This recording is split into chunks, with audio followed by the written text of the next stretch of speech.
Hello, hello, hello. Grandma here.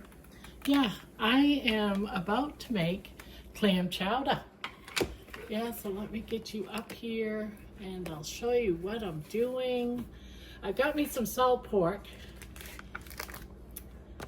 and I'm going to be making clam chowder. And one of the things I put in my clam chowder, now this is New England. This is Maine's clam chowder. And I do start with some salt pork. And I start with that first because I want to fry it. Now I'm making it carnivore style, guys. I'm making it carnivore style. So I'm not going to add the onions. I'm not going to add the potatoes because all that goes in. We're going to do it carnivore style, New England clam chowder. Because we want some different things in there, different textures. And we want it to be hearty, right? So I'm going to be adding some clams. You're probably seeing all that backwards. And I have a can of crab meat. Some crab, white crab meat. And I'm going to add some shrimp. Now again, and I just got some frozen shrimp here in a bag. And again, all these that I'm adding is optional. In Maine's clam chowder, it's just the clams. You know, it's just the salt pork and again, potatoes and onions and, you know, the whole work. Then you add your butter on the end. But we're not going to do none of that. We're going to do it carnivore style. So it's pretty much the right way, but we're just not adding all the carbs. We're going to take out as many carbs as we possibly can, and we're going to add some different things that complement the clams, such as like the crab and the shrimp. And we're going to put in eggs instead of hard-boiled eggs, instead of potatoes. And then we're gonna, I used to use canned evaporated milk in it, but instead I'm using heavy cream, which is also, you can use heavy cream, half and half. I mean, if your diet allows you to have, you know, potatoes or whatever, do what's best for you. But I'm on the carnivore way of living, carnivore lifestyle right now. And so I'm going to do it carnivore style. And I want it to be very hearty and filling. So I'm doing it this way. So I'm going to fry up this salt pork. I'm making like bite size. I'm cubing it. And I'm just going to fry this. See, it's just like that. You know, little cubes, right?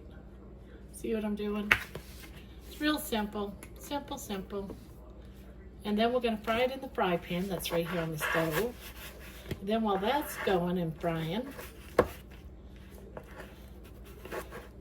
we're going to put together the whole soup. And again, I'm doing it a little bit different because I want the soup to have some flavor. So normally on New England's clam chowder, you would start with water, you add your onions, you add your potatoes, and then you know, you cook that up and then you add your clams. Well, all that flavors those juices. There you go, guys. We got to put this on the cooking. Get that going, right? And I'm gonna go ahead and open these clams and this crab meat, and I'll be back. I don't think you need to watch me open cans.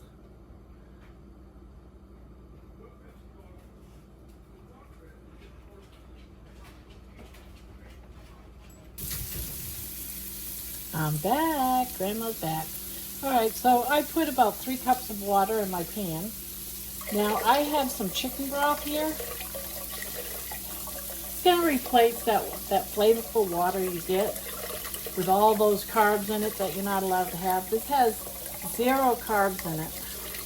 So I'm just adding this for some extra flavor. And again, I put about 3-4 cups of water in here. Probably, you know, enough equivalent to like one of these chicken broths. See? Now I opened up my crab meat. I'm going to put juices and all right in there. Just like that. Just get all of that goodness. You got to not put in that paper. But, you know, you do want all that goodness. And yeah, there you go. Same thing with all of our crabs.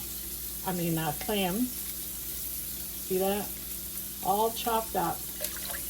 We're going to make sure we put all of that yumminess, juices and all, guys, because that's flavor.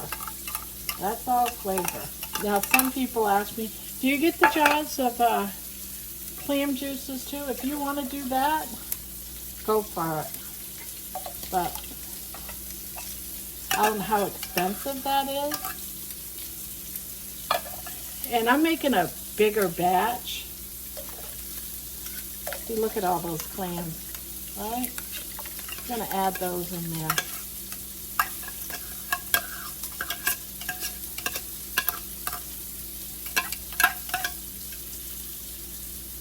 Make sure we get all that yumminess.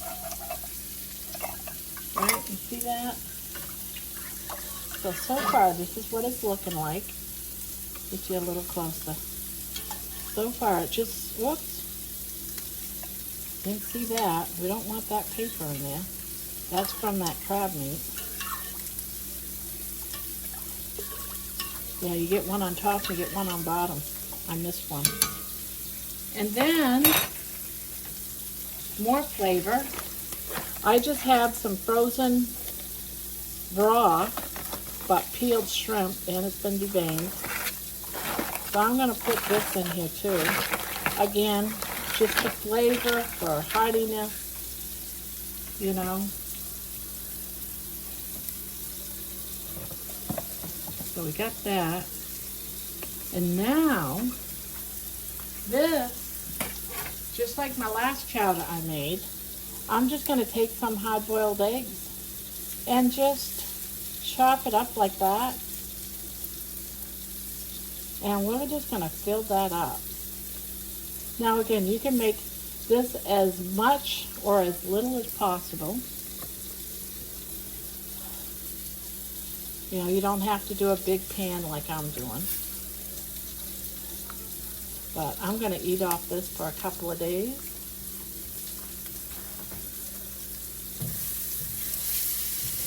You want to make sure we don't burn our salt pork too much. And this salt pork is going to give those juices a nice flavor too.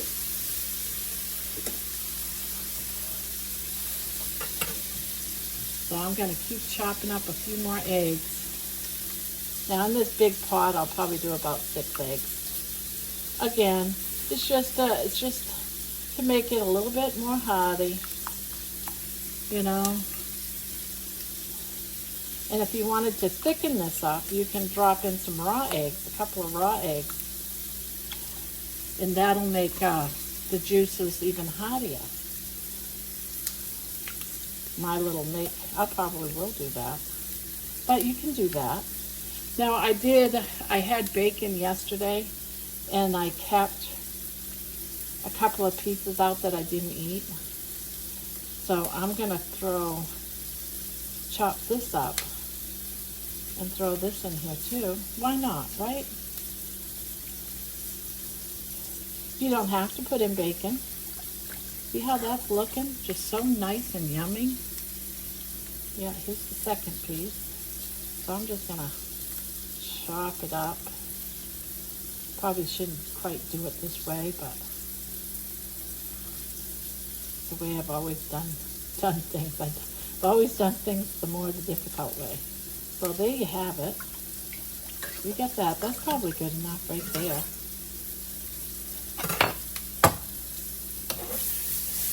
Now I'm gonna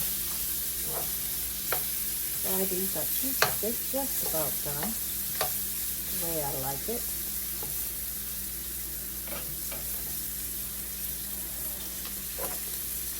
Yeah, that's good enough. I don't know if you can see how brown that is. I'm going to go ahead and put this in. Now, another chowder that's made is you do up salt pork. You can use that belly too, guys. And there's some residue on the bottom of the pan. You want to grab some of that too.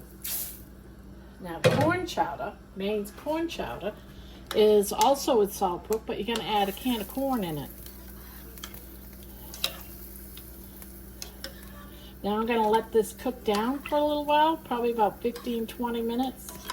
Make sure the shrimp, all of our meat is cooked. And I'll be back in a little while, guys. I'll just leave that cooking for a while. You can add salt and pepper. And there you have it. I'm going to pause you and give this a... I'm back. And this is what we have so far, guys. The shrimp and everything's cooked. So I'm going to go ahead and I want to thicken it up a little bit. Now, if this would have potatoes already in it, I would have put in like a little bit of potatoes mashed to thicken it up a little bit. But since I'm not eating potatoes, I'm using eggs, and I'm just dropping in a couple of eggs. This will thicken it up a little bit. I don't want it really thick, but I want it a little thick. And so I do my version of egg drop soup. Not really, but see how that's gonna, it's gonna just like the last one, my last chowder. You know, it thickens it up a little bit. You probably can't really tell, but it does a little bit. And it gives the juices a little bit more heartiness too.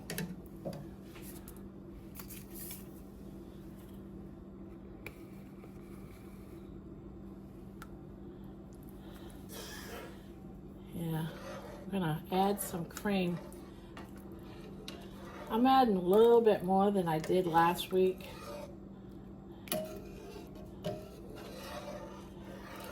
Yeah, there's probably a little over a cup of cream in there. Add enough to your liking. And this is really juicy, but I gotta add some butter.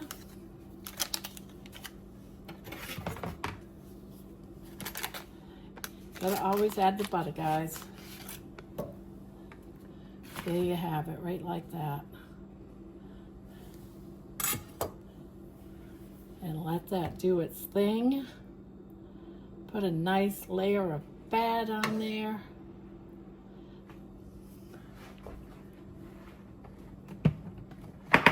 And again, you can put whatever you want for seasoning on this. Some people add garlic, some people, you know, anything you would want to put in a stew, you know, a chowder. And now I'm putting in some salt. I use real salt, Redmond's real salt. And there we have it, guys. It is actually ready to eat. Now I'm gonna serve this, instead of having crackers or oyster crackers, I'm gonna crunch up some pork rinds, and I'm gonna top it with pork rinds. I'll show you that in a minute. I'm gonna scoop some of this up in a bowl, and I'm gonna go to the other room because that's where my pork rinds are.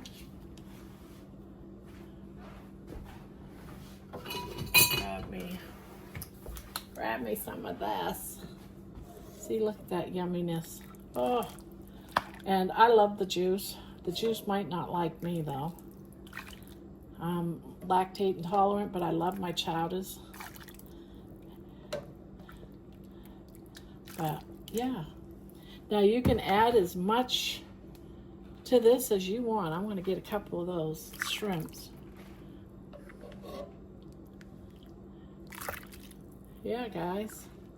And there we have it. I'm going to add a little bit of butter to mine.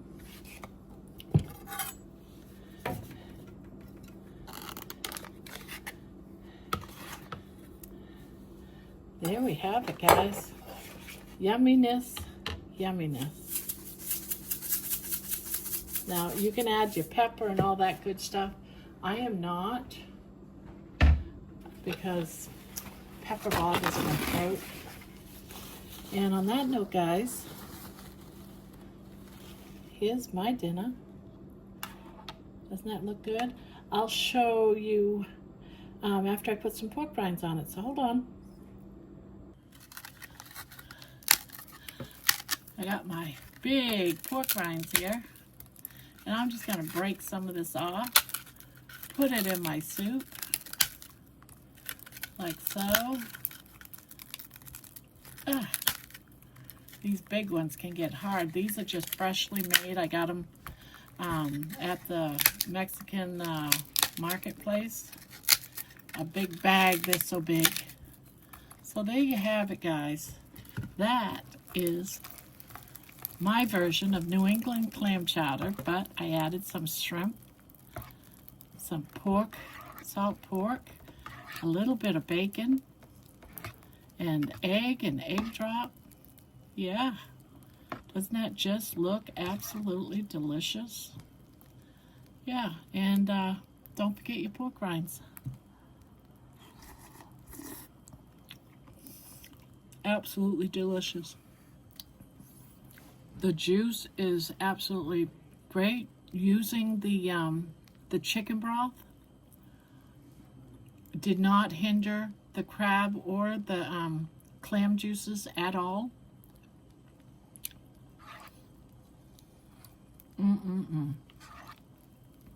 So there you have it, guys. Isn't that just so delicious?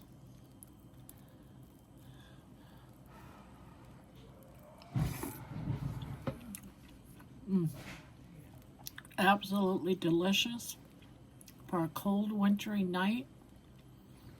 Having a bowl of this. So hearty. I love stews or chowders in the wintertime. I love them. I love them. So there's my version of Carnivore Maine clam chowder, guys. I hope that you find that you love it as much as I do. Oh, God. Nice and flavorful. On that note, guys, I'm going to sit back and enjoy my chowder this evening and stay warm. Thank you for watching.